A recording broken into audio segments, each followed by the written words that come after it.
여러분 안녕하세요. 강책방의 민입니다. 오늘은 최서의 작가의 토요를 읽어드릴 건데요. 이 작품은 1924년 동아일보에 발표된 작가의 첫 단편 소설이라고 합니다. 작품은 늙고 병든 어머니와 병석에 누워있는 아내, 그리고 3살 배기 어린 딸의 생계를 책임져야 하는 가장의 고통을 아주 리얼하게 담고 있는데요. 저도 이 작품을 읽으면서 먹고 사는 현실적인 문제에 대해서 많은 공감을 했습니다. 그럼 지금부터 토요일 시작해 보겠습니다. 들으시는 동안 즐거운 시간 되세요. 토요일 최서의 2월의 북극에는 아직 봄빛이 오지 않았다. 오늘도 눈이 오려는지 회색 구름은 온 하늘에 그득하였다. 오질령을 스쳐오는 바람은 몹시 차다. 벌써 날이 기울었다. 나는 가까스로 가지고 온 나무찜을 진 채로 마루 앞에 펄썩 주저앉았다. 뼈가 저리도록 찬 일기건만은 이마에서 구슬땀이 흐르고 전신은 후끈후끈하다. 이제는 집에 다 왔거니 한즉 나무찜 벗을 용기도 나지 않는다. 나는 여태까지 곱게 먹고 곱게 자랐다. 정신상으로는 다소의 고통을 받았다 하더라도 육체의 괴로운 동작은 못하였다. 그런데 나는 형제도 없고 자매도 없다. 아버지는 내가 아직 강보에 있을 때에 멀리 회해로 가신 것이 우금 소식이 없다. 그러니 나는 이때까지 어머니 덕으로 길리었다. 어머니는 내가 외아들이라 하여 쥐면 꺼질까 불면 나를까 하여 금지옥엽같이 귀여워하셨다. 또 어머니는 여장부라 할 만치 수완이 미달하여 그리 큰 돈은 못 모았어도 생활은 그리 군졸치 않았다. 그래 한 입 두 입 모아서 맛있는 것과 고운 곳으로 나를 입히고 먹였다. 나는 이렇게 평안하게 부자애가 없이 자라났다. 이렇게 나무찜 지는 것도 시방 처음이다. 지금 입은 이 남루한 옷은 이전에는 보기만 하였어도 나는 서술아쳤을 것이다. 지금 우리 집 운명은 나에게 달렸다. 여러 식구가 굶고 먹기는 나의 활동에 있다. 어머니는 늙었다. 백발이 성성하시다. 미나라던 그 수완도 따라서 세미하였다. 나는 처도 있다. 금년에 3살 되는 어린 몽주도 있다. 그런데 나의 처는 병석에서 신음한 지가 벌써 한 달이 넘었다. 그러나 나는 이때까지 직업을 얻지 못하였다. 생소한 이곳에서 도와주는 이조차 없다. 내 생활은 공공하다. 나를 사랑하여 별별 고생을 다 하시고 길러주신 어머니를 내가 벌게 된 오늘날에 이르러 차디찬 그 조밥이나마 배부르도록 대접지 못한다. 더욱 병성에서 시름하는 나의 처. 냉돌에 허립을 덮고 누워있는 그에게 약한 척 따뜻이 못 먹였다. 소위 우리 집의 가장이라는 나는, 아무 수입이 없는 나는 헐벗고 못 먹고 신음하는 어머니와 처자를 볼 때나 생각할 때마다 부끄럽고 쓰려서 차마 머리를 들지 못한다. 그러나 그렇다고 그네들은 조금도 불편한 기색을 보이지 않는다. 내가 마루 앞에 나무찜 넣는 소리를 듣고 몽주가 뚫어진 문구멍으로 내다보더니 아빠, 하고 부른다. 그리고 반가운 듯이 문을 탁탁 친다. 머루알같이 까만 눈, 그 귀여운 웃음을 띤 어글어글한 눈이 창 구멍으로 보인다.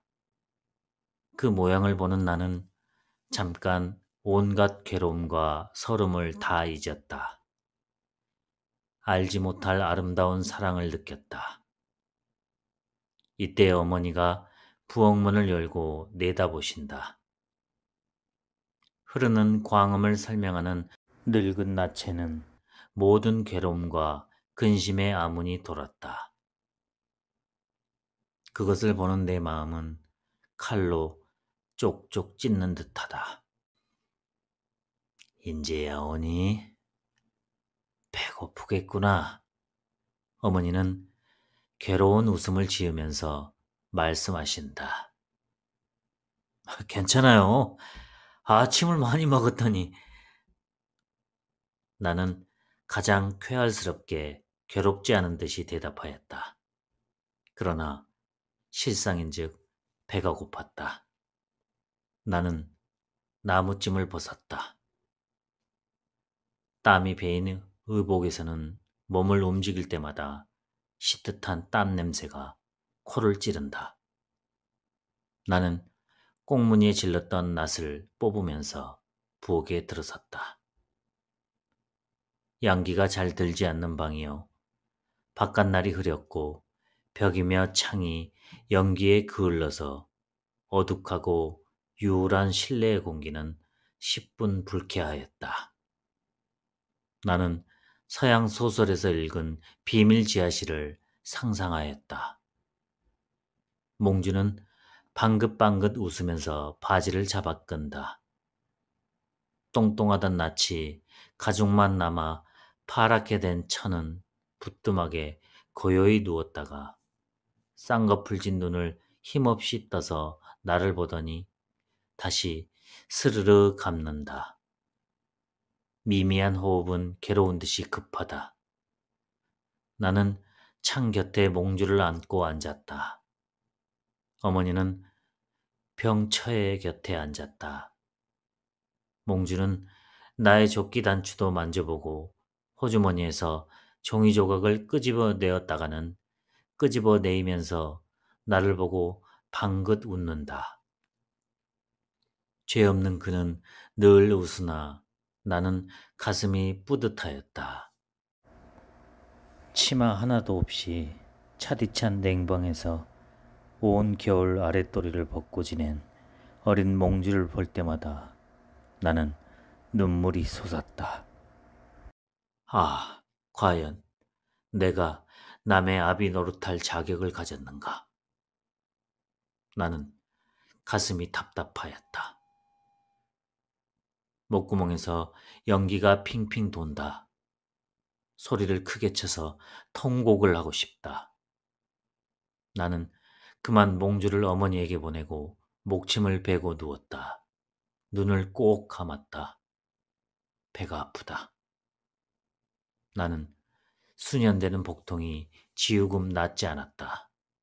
그러나 나는 아픈 모양을 보이지 않았다. 악독한 마귀가 염염한 화염을 우리 집으로 향하여 뽐는다.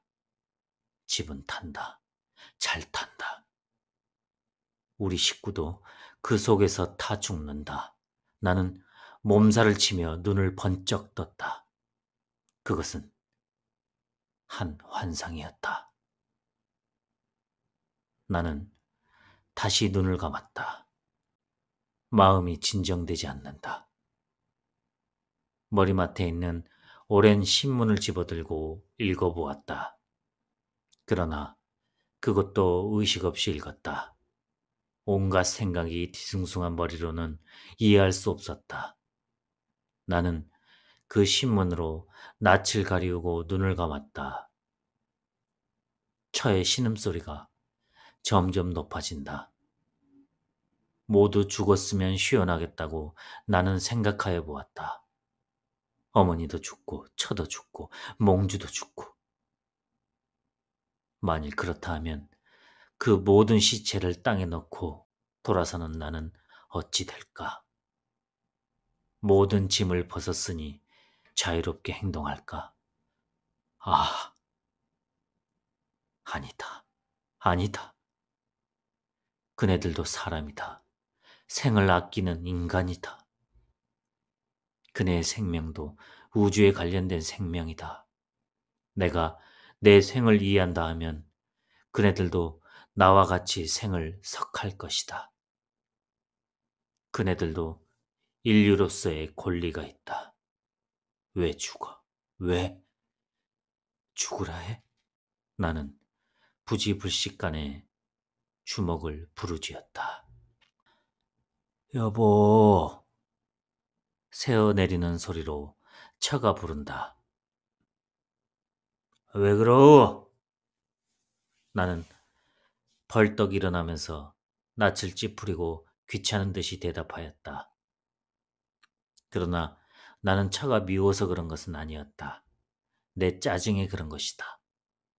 처는 나의 거친 대답을 듣고 나의 불평스러운 낯을 물끄러미 보더니 그만 눈을 감는다.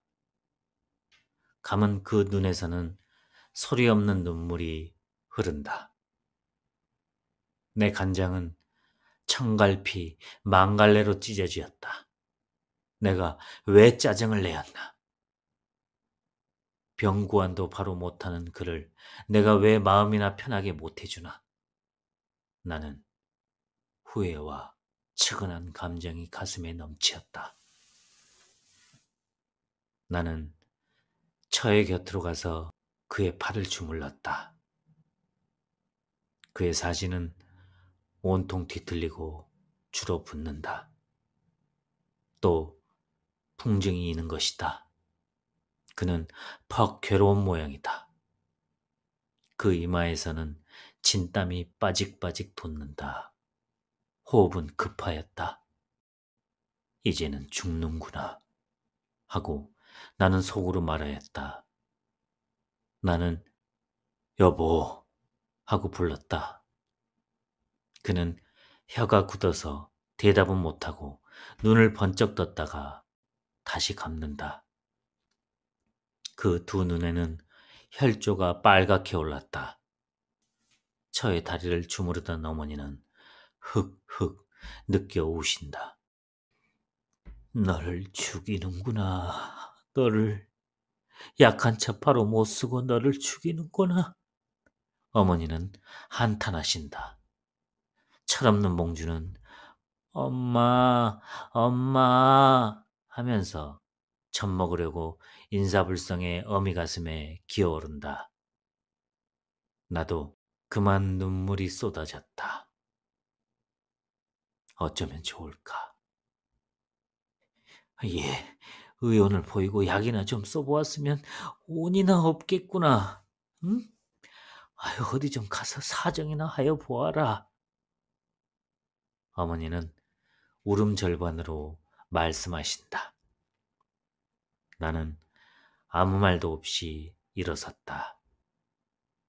날은 벌써 저물었다. 이 집 저 집에서 나는 석연히 솟는다. 바람은 점점 차진다.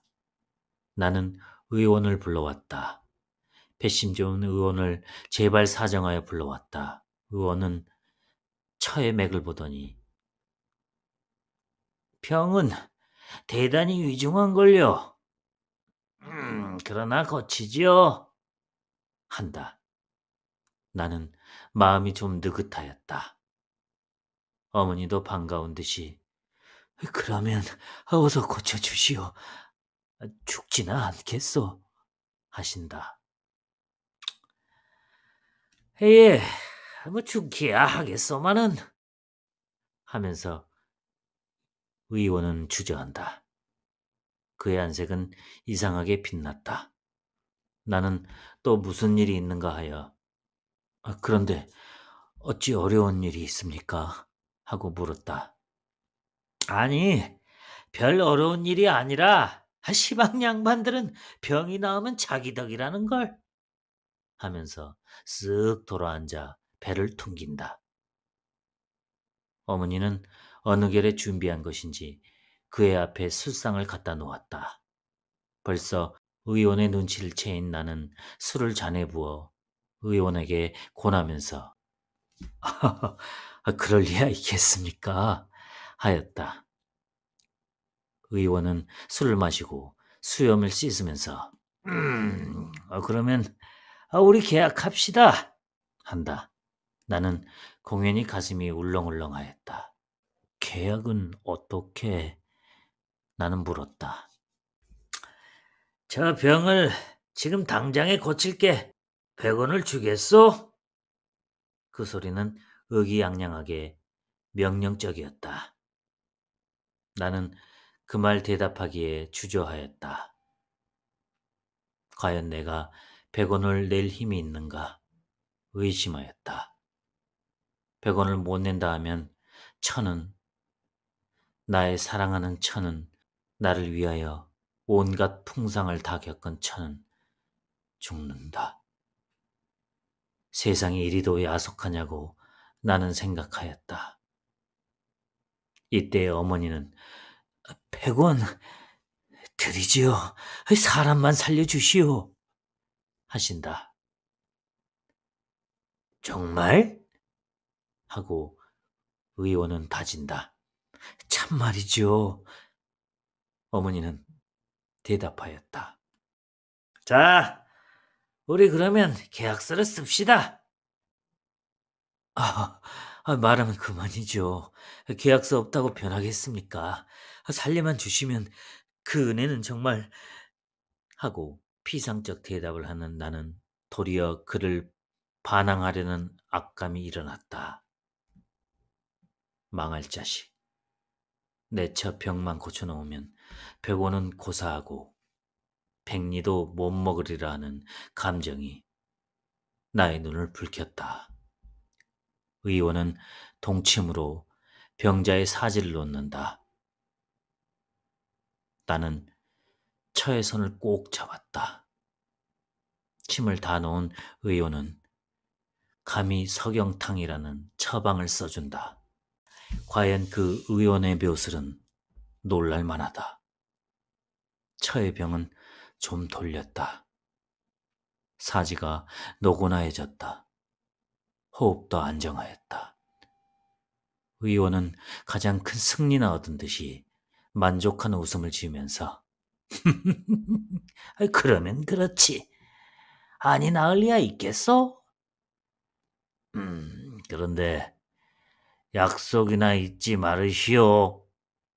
나는 가오. 하면서 일어섰다. 의원이 간 뒤에 나는 약국으로 갔다. 나는 약국 문 앞에서 여러 번 주저거리다가 그만 결심하고 방으로 들어갔다. 약향이 코를 찌른다. 나는 처방을 내어놓았다. 거만스럽게 앉은 약국 주인은 처방을 보더니 돈 가지고 왔소? 하고 삼판을 집어 약가를 놓는다. 나는 그 약국 주인이 하느님같이 높이 보였다. 그러나 안 입고 온 감정도 솟았다. 돈을 못 가지고 왔습니다. 내일 드리지요. 하고 나는 공손히 대답하였다. 그러면 못 짓겠어. 하고 처방을 털어준다. 병이 급하니 좀 지어주시오. 나는 애원하였다. 그런 잔소리 쓸데있어. 돈만 가지고 오. 하고 그는 일어나 뒤 우란으로 나갔다. 나는 눈물이 앞을 가리우고 맥이 풀려서 어쩔 줄을 몰랐다. 분하기도 하였다. 나는 집으로 돌아왔다. 날은 이미 황혼이 되었다. 어둑한 방 안 공기는 쓸쓸하다. 차는 그저 부뚜막에 누웠다. 어디 갔다 오시오? 차는 묻는다.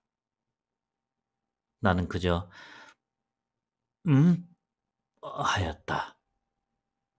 그러나 나는 무슨 의미로 응 하였는지 모르겠다. 다만 그 응 소리는 비분과 원한에 응결된 소리였다. 나는 그 밖에는 무엇이라고 대답할 수가 없었다. 차마 약 지으러 갔다가 빈손으로 돌아왔다고는 말이 나오지 않는다. 좀 어떠오? 나는 힘없이 물었다. 좀 관계치 않소 하면서 그는 몸을 강행하여 일어앉았다. 나는 밖에 달아놓은 어유등에 불을 켰다. 빤한 불빛은 방 안을 비추었다. 그런데 어머니는 어디로 나가셨는지 아니 계셨다. 쳐들어 물으니 글쎄 아까 당신이 가신 후에 곧 나가셨는데 지금까지 들어오시지 않았소 하고 불안한 듯이 대답한다. 나는 어머니 오시지 않는 것이 공연히 마음에 캥겼다. 뚫어진 창구멍으로 유입하는 야기는 몹시 차다. 몽주는 어미 곁에서 삭삭 자고 있다. 네 팔자도 기박하지. 왜 내게 태어나서 배를 골르냐 하고 나는 몽주를 보면서 생각하였다. 참 가슴이 쓰리다. 나는 몽주의 연한 뺨을 만져보았다. 그 손가락은 왜 동이었소? 천은 나의 왼손 둘째 손가락 동인 것을 보고 의심스러운 눈으로 묻는다. 나는 천연스럽게 아니 낮에 다쳤어? 말하였다. 그는 낮에? 하고 아무 말도 없다. 나는 응 하면서 내 손을 보았다. 내 손일까망정 나는 새삼스럽게 놀랐다. 분길 같은 이 손이 이렇게 될 줄은 몰랐었다. 이때 밖에서 나를 찾는 사람이 있다. 따라서 여러 사람의 떠드는 소리가 들린다. 아휴, 아이고, 저런 끔찍한 일을 하는 여자의 음성도 들렸다. 나는 눈이 둥그라였다. 웬일인지 가슴이 덜컥 내려앉으면서 어머니 생각부터 난다. 나는 밖으로 뛰어나갔다. 나를 찾던 자는 이웃에 있는 이였다. 그는 나를 보더니 저리 나가보 침착스럽게 말한다. 누구인지 희미한 야암 중으로 무엇을 등에 업고 온다. 나는 그리로 뛰어갔다. 아, 이것이 웬일이냐. 등에 업힌 것은 우리 어머니였다. 나는 어머니의 차디찬 손을 잡고 어머니! 소리를 질렀다. 벌써 정신이 잃은 어머니는 아무 소리도 없다. 나는 오장이 짜깃짜깃 무너지는 듯이 바짝바짝 조였다. 어머니! 나는 또 불렀다. 그러나 어머니는 여전히 말씀이 없다. 조그마한 보에 무얼 싼 것을 들고 쫓아오던 김은 여보, 어서 방에 들여다 누입시다. 말한다. 어머니를 방에다 뉘었다. 작년 가을에 입은 뗏물이 까만 그 옷은 검붉은 피에 적시어지었다. 나치며 다리에서는 피가 흐른다. 나는 어머니의 시른 손을 붙잡고 안았다. 어머니는 그저 정신을 차리지 못하시었다. 호흡은 미미한 대로 좀 있다. 앉기도 하고 서기도 한 여러 사람은 분분히 떠든다. 대간절 어쩐 일이오? 하고 나는 물었다. 김의 대답은 이러하였다. 김이 금석의 수남촌에 갔다가 돌아오는데 큰물 다리 모퉁이 중국집 근처에 이르니 중국 사람의 개가 몹시 짖었다. 그런데 누가 아이, 사람 살려줘! 외치는 소리가 요란히 짖는 개소리에 섞여서 들렸다.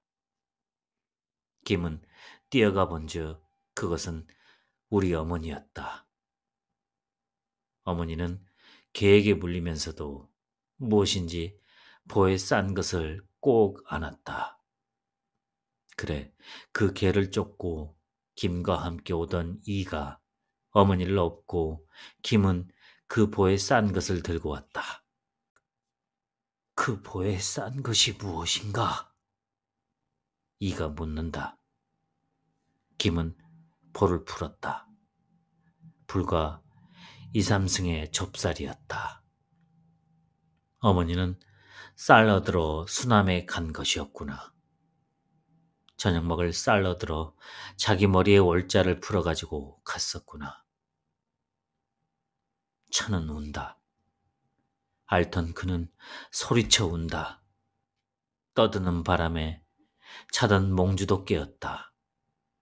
몽주는 어머니를 와 보더니 두 손으로 어머니의 머리를 들면서 이차, 이차 일어나란 뜻을 말한다. 그러나 어머니는 잠잠하시다. 몽주는 운다. 누가 어머니를 위하여 물 한 술 끓여주는 이가 없다. 나는 눈물도 흐르지 않았다. 울음도 나오지 않았다. 가슴이 답답하고 우라가 일어났다. 닥치는 대로 쳐부시고 막 미쳐 뛰고 싶다. 나는 정신이 갑자기 아찔하면서 숨이 꽉 막힌다. 목구멍으로 나오는 비린 냄새가 코를 찌른다. 호흡이 가쁘다. 가슴이 무너지는 것 같다. 나는 윽윽 하면서 가슴을 주먹으로 두드렸다. 누구인지 등을 쳐준다. 나는 욱 하고 토하였다. 그것은 한 덩이 붉은 피였다.